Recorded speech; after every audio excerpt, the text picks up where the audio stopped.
ලක්ෂ 40ක මුදලක් වංචා කිරීම නිසා අධිකරණයෙන් වරදකරු කරන ලද දඬුවම් නියම කරන ලද පුද්ගලයෙකුට ජනාධිපති සමාව ප්‍රදානය කිරීමේ ප්‍රවෘත්තියක් නිසා මේ ඊයේ පෙරේදා මහා ආందోලනයක් ඇති වුණා.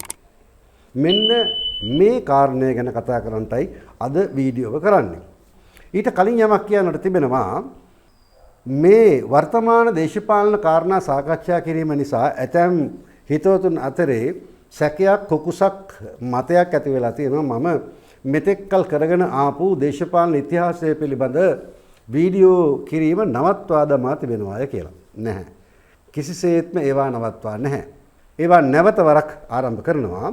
ඒ වීඩියෝ කරන අතර වාරයේදී එක දිගට වර්තමාන දේශපාලන කාරණා කතා කරන්නට සිද්ධ වුණේ ඇත්ත වශයෙන්ම අපේ රට ඊටාම නරක දිශාවකට ඇදී යන්නට පටන්ගෙන තිබෙන ලකුණු පහළ වී තිබෙන නිසා. මේවා ජාතික ආරක්ෂාව, ජාතික ස්වෛරීභාවය, ස්වීයත්වය, ස්වාධීනත්වය, භෞමික අඛණ්ඩතාව යනාදී කාරණා එක්ක ගැට ගැසී තිබෙන දේවල්. මේවා පිළිබඳව රටේ ජනතාව අවබෝධයෙන් සිටිය යුතුයි. අන්න ඒ නිසා තමයි ඒ කියන කාරණා සම්බන්ධයෙන් වීඩියෝ කිහිපයක් කරන්නට සිද්ධ වුණේ. කිසිසේත්ම මගේ සුපුරුදු දේශපාලන ඉතිහාස වීඩියෝ නැවැත්වීමක් එයින් සිදුවන්නේ නැහැ. ඉතා ඉක්මනින් නැවත වරක් ඒ වීඩියෝ ආරම්භ කරනවා. අද වීඩියෝවට ප්‍රස්තුත වෙන්නේ මා කලින් සඳහන් කළ සිද්ධිය. මෙන්න මේ කියන සිද්ධිය වුණේ අනුරාධපුර මහා අධිකරණයේදී. ඒ සිද්ධිය ඊට පසුවදා ජනමාධ්‍යවල සහ සමාජ මාධ්‍යයේ පළවී තිබුණේ මෙන්න මේ ආකාරයට. රුපියල් ලක්ෂ 40ක් වංචා කර සාවද්‍ය ලෙස පරිහරණය කිරීමේ චෝදනාවකට අනුරාධපුර මහා අධිකරණය විසින් වරදකරු කර සිර දඬුවම් නියම කර සිටි විත්තිකරුවෙකු වූ ප්‍රකට මූල්‍ය ආයතනයක අනුරාධපුර ශාඛාවේ හිටපු කළමනාකාරවරයාට එරෙහිව පැවති නඩුවෙන් නිදහස් කර මුදාහරණ ලෙස උතුරුමැද පළාත්බද මහා අධිකරණ වෙනසුරු ලක්මාලි හේවා වසම් නියෝග කළාය. මහා අධිකරණ වෙනසුරුවරිය මෙසේ නියෝග කළේ අනුරාධපුර මහා අධිකරණයේ හමුවේ පවතින HC 69/2018 අංක දරන නඩුව යලි කැඳ වූ අවස්ථාවේදීය. එහිදී අනුරාධපුර බන්ධනාගාරයේ නිලධාරීන් ලිඛිතව අධිකරණයට කළ කරුණු දැක්වීමක් සැලකිල්ලට ගනිමින් මේ නියෝගය කරන ලදී. අදාළ ලිඛිත වාර්තාව මගින් අනුරාධපුර බන්ධනාගාර නිලධාරීන් මහා අධිකරණයට දැනුම් දුන්නේ අනුරාධපුර මහා අධිකරණයේ හමුවේ පැවති නඩුවට අදාළව අධිකරණය විසින් වරදකරු කරන ලදුව දඬුවම් නියම කර සිටි අදාළ විත්තිකරු පසුගිය මැයි මාස 12 වෙනිදාට යෙදී තිබූ වෙසක් පොය දිනේ ජනාධිපති සමාව යටතේ මෙම නඩුවෙන් නිදහස් කර මුදා හැර ඇති බවය. බන්ධනාගාර නිලධාරීන්ගේ මෙම කරුණු දැක්වීම සැලකිල්ලටගත් උතුරුමැද පළාත්බද මහා අධිකරණ වෙනසුරු ලක්මාලි හේවා වසම් නියෝග කළේ විත්තිකරු ඔහුට එරෙහිව පැවති නඩුවෙන් නිදහස් කර මුදා හරින ලෙසය. මෙන්න මේ ප්‍රවෘත්ති පළවීමත් සමගම සමාජයේ විශේෂයෙන්ම කොළඹ සමාජයේ මේ පිළිබඳව බරපතල විදිහේ කතා බහක් ඇති වුණා. මේ කතා බහ රටටම ලෝකයටම අනාවරණය වුණේ ඊට පසුව සමගි ජන බලවේගයේ පාර්ලිමේන්තු මන්ත්‍රී අජිත් පී පෙරේරා මේ පිළිබඳව පාර්ලිමේන්තුවේදී කතා කරපු නිසා. අනුරාධපුර මහා අධිකරණයේ HC 69/2018 කියන නඩුවේදී මේ අවුරුද්දේ කියන්නේ 2025 පස්වෙනි මාසේ 2 වෙනිදා දන්නේ සංග්‍රහය යටතේ 386 වෙනි වගන්තියේ යටතේ වරදකරු කරන ලද අතුල සේනරත්න නැමැති අයෙක්. ඌට තිබුණා මේ මහා අධිකරණයේ වරදකරු කරපු, ඒ කියන්නේ මහා අධිකරණ වෙනසුරු ලක්මාලි හේවසම් මෙතිණිය විසින් වරදකරු කරපු චෝදනාවට අමතරව තවත් මහේස්ත්‍රාත් අධිකරණයේ මහා අධිකරණයේ අධිචෝදනාවක් තවත් 20කට වැඩි ප්‍රමාණයක් තියෙනවා. ඔහුව වරදකරු කරේ 2025 5/12 වෙනිදා වෙසක් පොයේ දවසේ වර්තමාන ජනාධිපතිතුමා අනුර කුමාර දිසානායක මැතිතුමා ජනාධිපති සමාවක් ලබා දීලා තියෙනවා. ඊටාම වරපතලයි සිර දඬුවම් ලැබූ තැනැත්තෙකුට, දඩ ගෙවීමට තැනැත්තෙකුට. ගරු සභාපතිතුමනි, මෙවැනි යුක්තිය ඉටු විය යුතු තැන්වල අයුක්තිය ඉටුවන බරපතල අපරාධකරුවන්ට, තව නඩු තියෙන අපරාධකරුවන්ට මේ ජනාධිපති සමාව ලැබෙන යුතුයක් අද ඇති වෙලා තියෙනවා.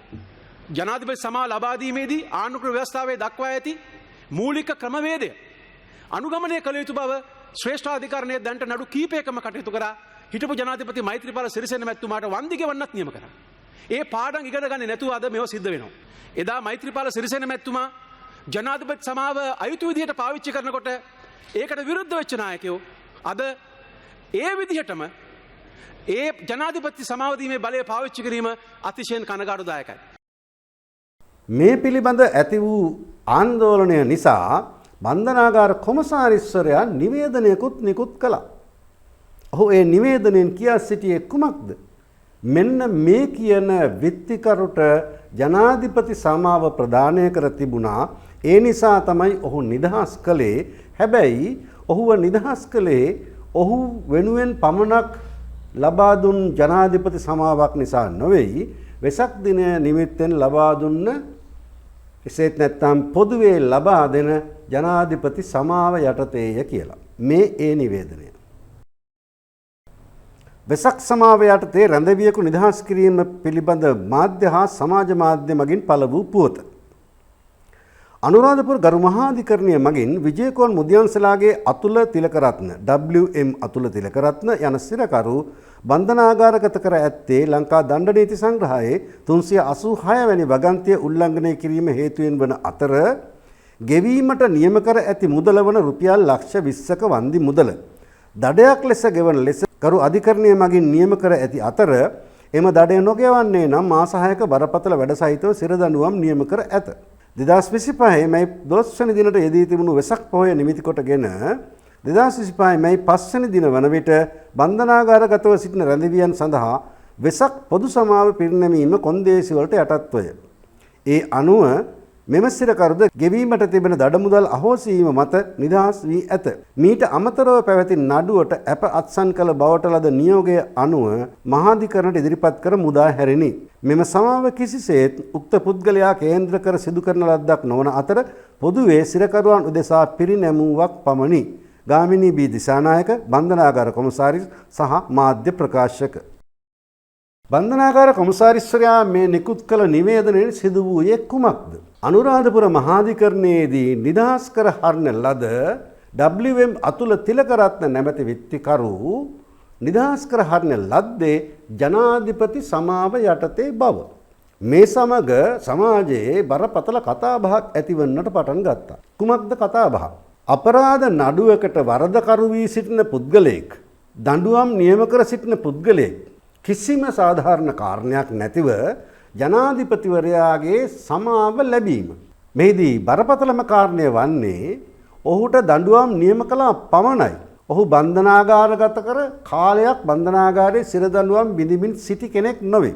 පසුගිය මැයි මාසයේදී තමයි ඔහුගේ නඩුව විභාග කළ අනුරාධපුර මහාධිකරණ විනිසුරුවරිය ඔහු එකී චෝදනාවට වරදකරු බවට පත් කරන ලද්දේ. එසේ වරදකරු බවට පත් කර දඬුවම් නියම කර දඩමුදල සහ වන්දි මුදල ගෙවීම සඳහා ජූනි මාසයේ 5 වෙනිදාට කල් තබා තිබුණා. අන්න එකී නැවත කැඳවන දිනේදී තමයි බන්ධනාගාර නිලධාරීන් ඔහුව ජනාධිපති සමාව යටතේ නිදහස් කරන ලැයිස්තුවට ඇතුළත් කළා සිටින බව මහාධිකරණ වෙනිසුරුවරියට දැනුම් දුන්නේ. ඒ අනුව තමයි විනිශ්චයකාරවරිය ඔහුව නිදහස් කිරීමට නියෝග කරන්නේ. මේ සිද්ධිය පිළිබඳව සමාජ මාධ්‍යයේ විශාල කතිකාවක් ඇති වුණා. ජනමාධ්‍ය නම් කිසිම දෙයක් සිද්ධ වුණේ නැහැ. ඒත් සමාජ මාධ්‍යයේ බරපතල විදිහේ කතාබහක් ඇතිවන විට හදිස්සියේම ජනාධිපති කාර්යාලය නිින්දෙන් අවදි වුණාසේ සෙනසුරාදා 7 වෙනිදා නිවේදනයක් නිකුත් කළා. මොනවද ඒ නිවේදනයේ සඳහන් වී තිබුණේ? ජනාධිපති කාර්යාලය නිකුත් කළ නිවේදනය. වෙසක් උත්සවය වෙනුවෙන් සිරකරුවන්ට සමාව දීම 2025. 2025 වෙසක් උත්සවය නිමිත්තෙන් ජනාධිපති සමාව යටතේ අනුරාධපුර බන්ධනාගාරයේ රඳවා සිටි WH අතුල තිලකරත්න නැමැති අයෙක් නිදහස් කර ඇති බවටත් එම සිදුවීම පිටිපස්ස බරපතල අක්‍රමිකතාවක් ඇති බවටත් පළවෙමින් තිබෙන පුවත් පිළිබඳව ජනාධිපති කාර්යාලයේ අවධානය යොමුව ඇත. ආණ්ඩුක්‍රම ව්‍යවස්ථාවේ 34 එක වගන්තියට අනුව සිරකරුවන්ට පොදු සමාවක් ලබා දීමට ජනාධිපතිවරයාට බලය හිමිව තිබේ. ඒ අනුව බන්ධනාගාර අධිකාරීවරුන් විසින් තෝරා ගන්නා ලද සිරකරුවන්ගේ නාම ලේඛනයක් අධිකරණ අමාත්‍යාංශය වෙත යොමු කරනු ලබයි. එම ලේඛනය අධිකරණ අමාත්‍යාංශය මගින් පරීක්ෂා කර බලා ජනාධිපති ලේකම් කාර්යාලය වෙත යොමු කරනු ලබන අතර ඒ අනුව ජනාධිපතිවරයාගේ අනුමැතිය මත එම සිරකරුවන්ට පොදු සමාව හිමි වේ. කෙසේ වුවද ඉහත සිදුවීමට අදාළව 2025 මැයි 6 වෙනිදා දාතමින් හා 6.1 යෝජිත ජනාධිපති පොදු සමා වාර්තා 5/12/2025 අංකයෙන් බන්ධනාගාර කොමසාරිස් ජෙනරාල් විසින් ජනාධිපති කාර්යාලය වෙත එවන ලද පොදු සමාව හිමි විය යුතු සිරකරු නාම ලේඛනය නම් 388කින් සමන්විත අතර එම ලේඛනයේ කිසිදු තැනක අනුරාධපුර බන්ධනාගාරයේ මුදල් වංචාවකට අදාළව සිරගතව සිටි පුද්ගලයාගේ නම ඇතුළත් නොවේ. එනම් සමාව දීම සඳහා ජනාධිපතිවරයා විසින් අනුමැතිය දෙන ලද නම් 388ට එම පුද්ගලයා කිසිසේත් ඇතුළත්ව නැත. මේ සිදුවීම පිළිබඳ විශේෂ පරීක්ෂණයක් සිදු කරන ලෙස ජනාධිපති ලේකම් කාර්යාලය විසින් ඊයේ 6 වැනි දින ජනාධිපති සමාව යටතේ අනුමැතිය නොලැබූ සිරකරුවෙකු නිදහස් කිරීම සම්බන්ධව යන ශීර්ෂය යටතේ අපරාධ පරීක්ෂණ දෙපාර්තමේන්තුව වෙත පැමිණිල්ලක් කරනු ලැබ තිබේ. මේ සම්බන්ධව විධිමත් පරීක්ෂණයක් පැවැත්වීමටත් වගකිව යුතු නිලධාරීන්ට එරෙහිව විනය ක්‍රියාමාර්ග ගැනීමටත් ඉදිරියේදී කටයුතු කෙරෙනු ඇත. ජනාධිපති මාධ්‍යංශය විසින් නිකුත් කරන ලද මේ නිවේදනයේ ප්‍රධාන කාරණා දෙකක් නිශ්චිත වශයෙන් වැරදි. එකක් තමයි මේ කියන විත්තිකරුවාගේ නම WH අතුල තිලකරත්න යනුවෙන් සඳහන් වී තිබීම. ඇත්ත වශයෙන්ම නිදහස් කරන ලද්දේ WM අතුල තිලකරත්න. විජේකෝන් මුදියන්සලාගේ අතුල තිලකරත්න තමයි නිදහස් කර තිබෙන්නේ. ඒත් ජනාධිපති ලේකම් කාර්යාලයේ නිවේදනයේ සඳහන් වෙන්නේ WH අතුල තිලකරත්න යනුවෙන්. මේ සමහර විට මේ කියන නිවේදනයේ ටයිප් කිරීමේදී සිදු වූ දෝෂයක් වන්නට ඇති. ඒත් ඒ බරපතල කාරණයක්. මක් නිසාද ලංකාවේ ජනාධිපති කාර්යාලය තියෙන්නේ එකයි. ජනාධිපතිවරයා ඉන්නේ එක්කෙනයි. එතනින් නිකුත් කරන නිවේදනයක් කියන්නේ අතිශය වැදගත් නීතිමය ලියවිල්ලක්. එවැනි ලියවිල්ලක් හිතූ මතයට එකිනෙකාගේ ඕනෑපෑකම් අනුව නිකුත් කරන්නට බෑ. මේ නිවේදනය සකස් කළ පසුව අදාළ නිලධාරීන් කිහිප දෙනෙකුගේ පරීක්ෂාවෙන් පසුව ජනාධිපති ලේකම්වරයාගේ පරීක්ෂාවටත් යොමු කරනවා. ජනාධිපති ලේකම්වරයා එයට අනුමැතිය දුන් පසුව තමයි ජනාධිපති මාධ්‍යාංශය විසින් එය ජනමාධ්‍ය වෙත නිකුත් කරනු ලබන්නේ. එවැනි දීර්ඝ ක්‍රියාවලියකින් පසුව නිකුත් කරන නිවේදනයක මෙවැනි වැරදක් සිදුවිය නොහැකි. මක් නිසාද ඒ නිලධාරීන් කවරෙකුට හෝ මේ වරද හසු විය යුතුයි. එහෙත් එවැන්නක් සිදු වූ බව මේ නිවේදනයෙන් පෙනෙන්නේ නැහැ. ඒක කාරණයක්. දෙවැනි කාරණය තමයි මේ නිවේදනයේ සඳහන් වෙනවා ජනාධිපති පොදු සමාව යටතේ නිදහස් කළාය කියලා. පොදු සමාව යටතේ WH අතුල තිලකරත්න නිදහස් කළාය කියලා කියනවා. ජනාධිපතිට පොදු සමාවක් දෙන්නට බෑ. ඒක පළවෙනි කාරණය. ආණ්ඩුක්‍රම ව්‍යවස්ථාවේ කිසිම තැනක ජනාධිපති සමාව මිසක් ජනාධිපති පොදු සමාවක් ගැන සඳහන් වෙන්නේ නැහැ. එක්කෝ මේ නිවේදනය සකස් කළ නිලධාරියා ව්‍යවස්ථාව දන්නේ නැහැ. එසේත් නැත්නම් ඔහු ව්‍යවස්ථාව පිළිබඳ සැලකිල්ලක් නැතිව මේ නිවේදනය සකස් කර තිබෙනවා. පොදු සමාව කියන්නේ වෙනම කාරණයක්. කිසියම් පොදු වරදකට අත්අඩංගුවට ගැනීමට ලක්විය යුතු පුද්ගලයන් එසේ අත්අඩංගුවට ගන්නේ නැතිව කැමැත්තෙන් බාරවීම සඳහා ලබා දෙන කාලය අපි කියනවා පොදු සමා කාලය. පොදු සමාව තිබෙන්නේ එතන. ජනාධිපතිවරයාට තිබෙන ජනාධිපති සමාවක්. ජනාධිපති සමාව දිය යුතු ආකාරය ආණ්ඩුක්‍රම ව්‍යවස්ථාවේ 34 එක වගන්ති යටතේ තා පැහැදිලිව දක්වා තිබෙනවා. ඒ නිසා පොදු සමාවක් යටතේ මෙයාව නිදහස් කෙරුණාය කියන කාරණේ වැරදි. නිදහස් කර තිබෙන්නේ ජනාධිපති සමාවක් යටතේ. හොඳයි අපි දැන් බලමු මේ සිදුවීම් මාලාවට අදාළ පසුබිම් විස්තරය. කවුද මේ විත්තිකරුවා? මේ විත්තිකරුවා CDB බැංකුවේ සෙලින්කෝ ඩෙවලොප්මන්ට් බැංක් අනුරාධපුර ශාඛාවේ හිටපු කළමනාකරු විජේකෝන් මුදියන්සලාගේ අතුල තිලකරත්න. මොකක්ද ඔහුට එරෙහිව එල්ල වී තිබුණු චෝදනාව?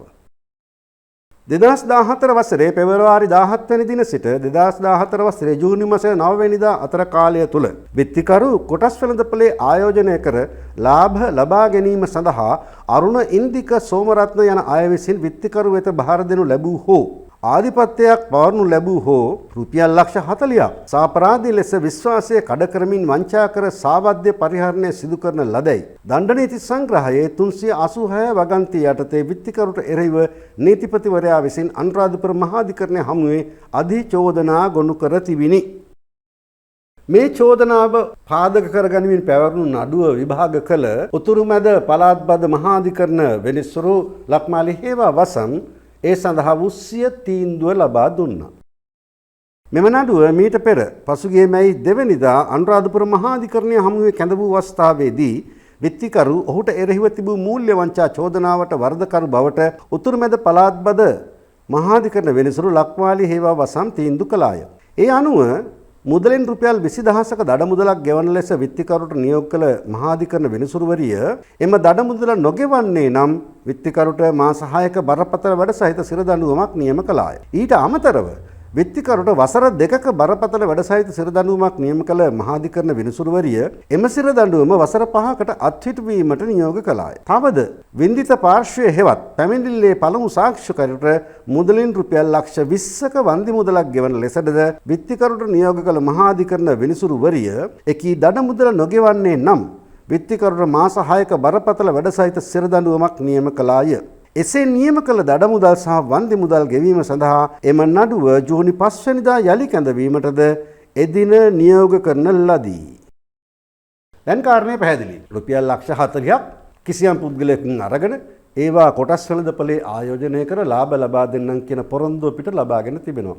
රුපියල් ලක්ෂ 40ක් වංචා සහගත ලෙස සාවද්‍ය පරිහරණය කළා කියන එක තමයි මේ විත්තිකරුට එල්ල වී තිබුණු චෝදනාව. මේ විත්තිකරුගේ කැරට්ටුව කොහොමද? අන්න ඒක තමයි වැදගත්ම කාරණය. තොරතුරු වාර්තා වෙන ආකාරයට මේ විත්තිකරුට විරුද්ධව අනුරාධපුර මහේස්ත්‍රාත් අධිකරණයේ පමණක් නඩු 20කට වඩා තව තිබෙනවා. ඊට අමතරව මහාධිකරණයේත් නඩු කිහිපයක් තිබෙනවා. විශේෂම කාරණය තමයි මේ නඩු සියල්ලම මුදල් වංචා පිළිබඳ නඩු.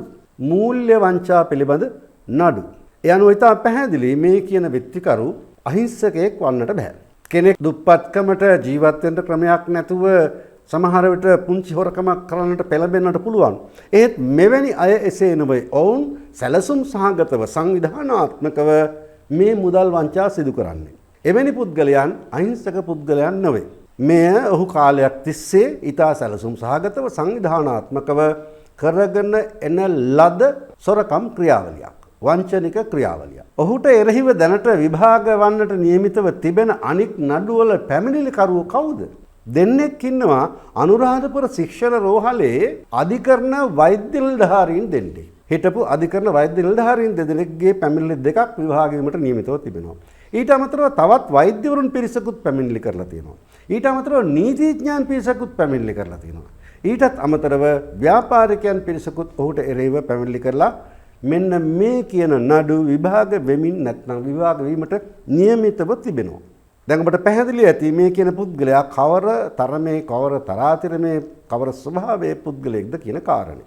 ඉතින් මෙන්න මේ කියන පුද්ගලයාට තමයි ජනාධිපති සමාව යටතේ නිදහස ලැබුණේ. එහෙත් ජනාධිපති කාර්යාලය කියන ආකාරයට එවැනි පුද්ගලයෙකුට සමාව දීම සඳහා ජනාධිපතිවරයා අත්සන් කළ ලේඛනයේ නමක් සඳහන් වන්නේ නැහැ. ඒ සියල්ලටමත් අමතරව මීට කලින් ඔහු මේ කියනා වූ චෝදනාවකටම එනම් මුදල් වංචාවකටම අධිකරණයෙන් වරද කරු කර දඬුවම් නියම කරන ලද පුද්ගලයෙක්. දැන් ඔබට පැහැදිලි. ජනාධිපති සමාවක් යටතේ නිදහස ලැබලා තිබෙන්නේ සාමාන්‍ය අහිංසක පුද්ගලයෙක්. දැන් ප්‍රශ්න රාශියක් පැන නගිනවා. මෙවැනි පුද්ගලයෙකුට ජනාධිපති සමාවක් හිමි වුණේ කොහොමද? ජනාධිපති කාර්යාලය නිකුත් කළ නිවේදනය අනුව නම් එවැනි පුද්ගලයෙකුට ජනාධිපති සමාවක් ප්‍රදානය කර නැහැ. වෙනත් ආකාරයකට කියනවා නම් පසුගිය වෙසක් පෝය නිමිත්තෙන් ජනාධිපති සමාව හිමිවීම සඳහා ජනාධිපතිවරයාගේ අනුමැතිය ලද ලේඛනයේ තිබූ නම් 388 අතරේ මේ කියන WM අතුල තිලකරත්නගේ නම ඇතුළත් වී නැහැ. එහෙත් බන්ධනාගාර කොමසාරිස්වරයා බන්ධනාගාර මාධ්‍ය ප්‍රකාශක ගාමිණී දිසානායක නිකුත් කළ නිවේදනයේ සඳහන් වන ආකාරයට ඔහුට මේ නිදහස ලැබෙන්නේ ඔහුට ජනාධිපති සමාව ප්‍රදානය කර තිබූ නිසා. දැන් මෙතන තමයි ගැටලුව පැන නගින්නේ. ජනාධිපති කාර්යාලය මේ වන විට මේ කාරණය අපරාධ පරීක්ෂණ දෙපාර්තමේන්තුවට යොමු කර තිබෙනවා. ඒ පරීක්ෂණයේදී මේ කාරණා අනාවරණය වීමට නියමිතයි. අපගේ ප්‍රශ්නය මතුවන්නේ එතන නොවේ. ඇත්ත වශයෙන්ම ඔහුට ජනාධිපති සමාවක් හිමි වුණාද නැද්ද? ජනාධිපති කාර්යාලයේ නිවේදනය අනුව එය ඇත්ත කියලා පිළිගතහොත් ඔහුට ජනාධිපති සමාවක් හිමි වී නැහැ. එහෙත් එවිට ප්‍රශ්නයක් පැන නගිනවා. එසේ නම් බන්ධනාගාර කොමසාරිස්වරයාගේ නිවේදනය බොරුද? ඔහු දැන අසත්‍යයක් ප්‍රකාශ කරනවාද? එසේ නැත්නම් ඇත්ත වශයෙන්ම බන්ධනාගාර කොමසාරිස්වරයාගේ නිවේදනය ඇත්තක් කියලා පිළිගත්තොත් ජනාධිපති සමාව හිමි වූ බවට සඳහන් ලේඛනයේ මේ කියන විත්තිකරුගේ නම ඇතුළත් වී තිබුණාද? එසේම බන්ධනාගාර කොමසාරිස්ගේ නිවේදනය අනුව ජනාධිපති සමාව හිමි වූ නම් ලැයිස්තුවේ නම් කීයක් තිබුණාද? 388ක්ද 389ක්ද? මෙතනදී ඉතා පැහැදිලි කාරණයක් තිබෙනවා. කුමක්ද පැහැදිලි කාරණය? මේ කියන විත්තිකරු නිදහස් කරන්නේ උතුරු මැද පළාත්බද මහාධිකරණය විසින්. මහාධිකරණ විනිසුරුවරිය ඔහුව නිදහස් කිරීමට නියෝග කරන්නේ බන්ධනාගාර නිලධාරීන් විසින් ඇයට ඉදිරිපත් කරන ලද ලේඛන පරීක්ෂා කිරීමෙන් පසු. ඒ අනුව අපට පිළිගන්නට සිද්ධ වෙනවා විනිශ්චයකාරවරියට ඉදිරිපත් කරපු නාම ලේඛනයේ මේ කියන විත්තිකරුගේ නම තිබුණා. එසේ නම සඳහන් වී නොතිබුණා නම් විනිසුරුවරිය ඔහුව නිදහස් කරන්නට නියෝගයක් නිකුත් කරන්නේ නැහැ. දැන් මෙතන පැටලිලි ගොඩයි. ජනාධිපති කාර්යාලය කියනවා ඔහුට සමාව දුන්නේ නැහැ. අපිට ඒ පුලැස්තුවේ ඔහුගේ නම තිබුණේ නැහැ. බන්ධනාගාර කොමසාරිස් කියනවා ඔහුට ජනාධිපති සමාව හිමි වුණා. ඒ අනුව තමයි ඔහු නිදහස් කරන ලද්දේ. අපි රටවැසියන් හැටියට දකිනවා මහාධිකරණ විනිසුරුවරියක් තමයි මේ තීන්දුව දීලා තියෙන්නේ.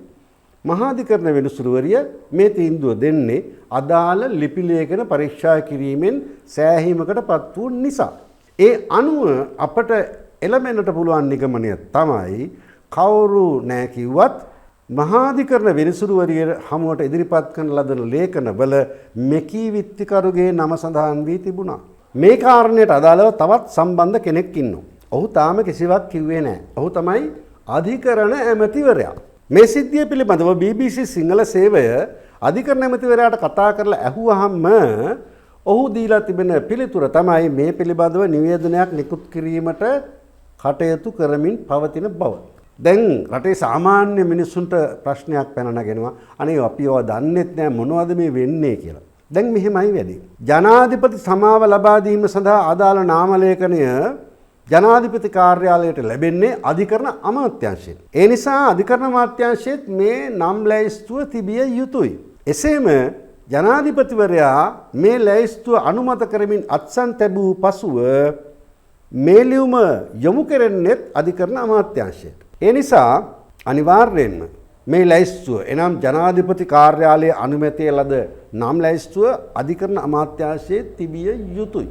මෙන්න මේ කාරණා පෙන්වා දුන්නේ ඇත්ත වශයෙන්ම මේ අවුල ලියා ගන්න එක ඒ තරම් අසීරු වැඩක් නෙවෙයි කියලා පෙන්වන්න. මේක ඉතා පැහැදිලිව සරලයිනේ. ඒ නිසා මේ පරීක්ෂණය දුරදිග යන්නට සිදුවන්නේ නැහැ, සංකීර්ණ වන්නේත් නැහැ.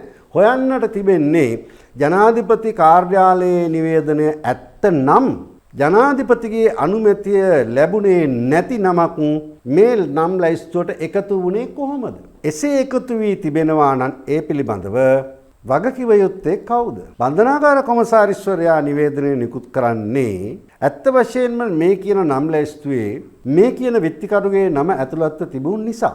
ඒ ලේඛනය පදනම් කරගෙන තමයි ඔහු කියන්නේ මේ විත්තිකරුට ජනාධිපති සමාව හිමි වී තිබෙන බව. එසේනම් දැන් හොයන්නට සිදුවන්නේ ජනාධිපතිගේ අනුමැතිය ලැබුණේ නැත්නම් එසේ අනුමැතිය නොලැබූ නමක් සමාව ලැබූ අයගේ නම් ලැයිස්තුවට එකතු වුණේ කොහොමද? කවුද එයට වගකිව යුත්තේ? ඒ සමගම ප්‍රශ්නයක් පැන නගිනවා මේ විත්තිකරුට අධිකරණය මගින් දඬුවම් නියම කරනු ලැබුවා පමණයි. මැයි මාසේ 2 වෙනිදා දඬුවම් නියම කළා.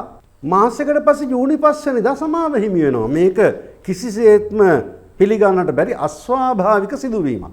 සම්ප්‍රදායක් හැටියට ජනාධිපතිවරයාගේ මේ සමාව හිමි වෙනවා වෙසක් බෝය දිනයට, නත්තල් දිනයට, අලුත් අවුරුද්දට, මේ නැත්තම් නිදහස් දිනයට අනාදී වශයෙන් තෝරා ගන්නා ලද ඇතැම් දිනවල. එසේ නිදහස් කිරීම සඳහා තෝරා ගනු ලබන්නේ දීර්ඝ කාලයක් දඬුවම් විඳින්මින් සිට දඬුවමේ අවසාන කාලය ගෙවමින් සිටින යහපත් කල් ක්‍රියාවකින් යුක්ත බවට වාර්තා වී තිබෙන සිරකරුවන්. එසේ නැත්නම් සුළු වැරදිවලට සිරගත වෙලා ඉන්න සිරකරුවන්. කිසිසේත්ම දඬුවම් දුන්න සැනින් උණුවේම ජනාධිපති සමාව ප්‍රදානය කරන්නේ නැහැ. ඒත් මේ කියන විත්තිකරුට ඒ වරප්‍රසාදය ලැබී තිබෙනවා. ඉතින් එසේ වන්නට මේ කියන විජයකෝන් මුදියන්සලාගේ අතුල තිලක රත්න කවුද?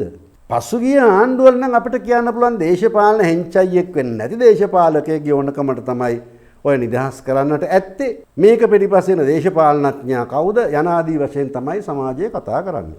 මෙතනදී සිදු වී තිබෙන්නේ කුමක්ද? මෙතනදීත් මේ සිදුවීම පිටිපස දේශපාලනඥයෙක්ගේ සම්බන්ධයක් තිබෙනවාද? අපි දන්නේ නැහැ තාම. එහෙත් මෙය නිකම් සිදුවීමක් නෙවෙයි. මෙය වන්දනාගාර නිලධාරීන්ගේ ඕනෑකමට කරන ලද්දක්ද? ඒ අතරේ සමාජ මාධ්‍යවල මම දැක්කා මේ කියන පුද්ගලයා ජනාධිපතිවරයාගේ ළඟම ඥාතියෙක් කියලා. සමහරවිට ඒක බොරුවක් වෙන්න පුළුවන්. මක්නිසාද මෙවැනි අවස්ථාවලදී එවැනි කතා සමාජ මාධ්‍යයේ ඕනෑ තරම් පැතිරෙනවා අපි දැකලා තියෙනවා. ඒ කෙසේ වෙතත් මේ කාරණේ දේශපාලනික වශයෙන් මේ ආණ්ඩුවට ඉතාම හානිකරයි. මේ පළවෙනි සිද්ධිය නෙවෙයි. මීට කලිනුත් ජනාධිපති කාර්යාලයේ ලිපි ලේඛන ජනාධිපති කාර්යාලයේ අනුදැනුමකින් තොරව පිට වී තිබුණා. රටේ ජනාධිපතිවරයා රටම ආරක්ෂා කරන්නට නීතියෙන් බැඳී සිටින පුද්ගලයා. රටේ ජනතාවගේ ආරක්ෂාවට වගකිව යුතු පුද්ගලයා. ඔහුගේ කාර්යාලයේ මෙවැනි දේ සිදුවිය හැකිද? කිසිසේත්ම එසේ සිදුවිය නොහැකි. එහෙත් මෑතක සිට එවැනි තත්ත්වයක් අපිට දකින්නට ලැබෙනවා. මේ පිළිබඳව ජනාධිපතිවරයා ඉතා දැඩි සැලකිල්ලක් දැක්විය යුතු බව අපේ විශ්වාසයයි. මාලිමාවට ඡන්දය දුන්නා හෝ නොදුන්නා හෝ සියලු දෙනාගේ ජනාධිපති තමයි අනුර කුමාර දිසානායක. ඔහු මාලිමාවේ ජනාධිපති විතරක් නෙවෙයි. මාලිමාවේ හිතාගෙන හිට මේ අපේ ජනාධිපති කියලා. ඔහු ශ්‍රී ලංකා ජනරජයේ ජනාධිපති. ශ්‍රී ලංකා ජනරජය කියන්නේ මාලිමාව නෙවෙයි. ජනාධිපතිවරයාගේ නිල කාර්යාලය පැලවත්තේ නෙවෙයි. ජනාධිපති ලේකම් කාර්යාලය. ජනාධිපති ලේකම් කාර්යාලයේ කාර්යාල කටයුතු සිදුවන ආකාරය එහි සිටින නිලධාරීන් ඕනෑ තරම් දන්නවා. එහෙත් එවැනි දැනීමක් නැති පුද්ගලයෙක් ජනාධිපති ලේකම්වරයා වශයෙන් පත් කර ගැනීම නිසා මෙවැනි දේ සිදුවන බවටත් සමාජයේ කතාවක් තිබෙනවා. එහෙත් ඒ කිසිවක් මෙවැනි සිදුවීම් සාධාරණීකරණය කරන්නට හේතු නොවේ. ජනාධිපතිවරයා මෑතකදී ප්‍රකාශ කළා අපි වැඩ කරමින් ඉගෙන ගන්නවාය කියලා. ජනාධිපතිට එහෙම වැඩ කරමින් ඉගෙන ගන්න බෑ. ඉගෙන ගනිමින් වැඩ කරන්නට බෑ. ඔහුට තිබෙන්නේ එක වගකීමයි මේ ක්‍රියාවලියට නායකත්වය ලබා දීම. මක්නිසාද ජනාධිපති කාර්යාලයේ වැඩ කරමින් ඉගෙන ගන්නට යෑම ඉතා භයානක වැඩක්. ජනාධිපති කාර්යාලයේ වැඩක් වැරදුනොත් පාඩම ඉගෙන ගන්න වෙන්නේ ජනාධිපතිවරයාට පමණක් නොවේ මුළු රටටම. එයයි මෙහි තිබෙන ප්‍රශ්නය. ජනාධිපති කාර්යාලයේ නිකුත් කළ නිවේදනය ඇත්තනම් බන්ධනාගාර කොමසාරිස්වරයා නිකුත් කළ නිවේදනයත් ඇත්තනම් මේ දෙක අතරේ කුමක් හෝ සිදු වී තිබෙනවා. ජනාධිපති කාර්යාලය අනුමත නොකළ එහෙත් බන්ධනාගාර කොමසාරිස් වෙත ලැබුණ නම් ලැයිස්තුවේ අනුමත නොකළ නමක් ඇතුළත් වුණේ කොහොමද? මෙය සමහර විට ජනාධිපතිවරයා හෝ ආණ්ඩුව හෝ අමාරුවේ දැමීම සඳහා සිතාමතා සැලසුම් කළ කුමන්ත්‍රණයක් වන්නටත් ඉඩ තිබෙනවා. එසේනම් තත්ත්වය වඩාත් භයානකයි. කුමන්ත්‍රණවලට ජනාධිපතිවරයාත් පාවිච්චි කරලා. භයානක වන්නේ අන්න ඒ නිසා. ඒ නිසා මෙය අනාවරණය කරගත යුතුමයි. මෙය හුදෙක්ම මාලිමා ආණ්ඩුවේ දේශපාලන ගෞරවය පිළිබඳ ප්‍රශ්නයක් නොවේ.